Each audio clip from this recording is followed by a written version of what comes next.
Wendy Bouchard. Et pour mardi, le 7 janvier, la fédération CGT Chimie, dans le cadre de sa bataille contre la réforme des retraites, appelle au blocage de raffineries. Des raffineries, des installations pétrolières, des terminaux, des dépôts pétroliers. Bonsoir Francis Dusseux. Bonsoir. Vous êtes le président, monsieur, de l'UFIP, l'Union française des industries pétrolières. Appel à la grève de la CGT Chimie, qui ne veut pas être à la traîne du mouvement. C'est le syndicat majoritaire chez Total. Total qui détient 5 des 8 raffineries de France. Ça peut donc faire mal pendant 4 jours ? Écoutez, nous avons ce genre d'annonce depuis le 5 décembre. Oui. Et vendredi soir, il y avait moins de 100 stations-service qui étaient en défaut, c'est-à-dire soit sur un produit, le gazoil ou sur l'essence. Je voudrais ajouter que les 7 raffineries que vous mentionnez, elles ont toujours continué à fonctionner depuis le 5 décembre, malgré toutes les annonces qui ont été faites. Il y a eu 2 dépôts de bloqués sur 200 en France. Et 100 stations en défaut sur 11 000, je vous assure que c'est pas beaucoup. Moi, j'ai vu des périodes beaucoup plus difficiles, beaucoup plus cruciales. Alors, il me semble que, il y a encore des effets d'annonce, c'est certain, je ne peux pas prévoir ce qui va se passer, mais je crois quand même qu'il y a une grande responsabilité des opérateurs de raffinerie. On n'arrête pas une raffinerie comme ça, on ne presse pas sur un bouton. Ce sont des grosses installations très complexes, très dangereuses, compte tenu de produits très volatiles.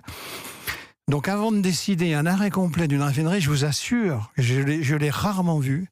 Et encore une fois, il y a beaucoup de responsabilités de la part des opérateurs.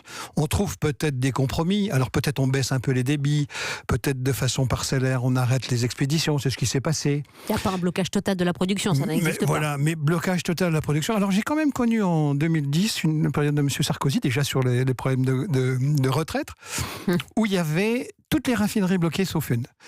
Ça avait duré, on avait eu une grève dans le port de Marseille de 3 semaines. Je vous assure qu'on a continué, c'était un peu tendu, un peu difficile. On a importé des produits, on faisait venir des camions depuis l'Allemagne, des barges sur le Rhin, des bateaux sur tous les ports français en importation.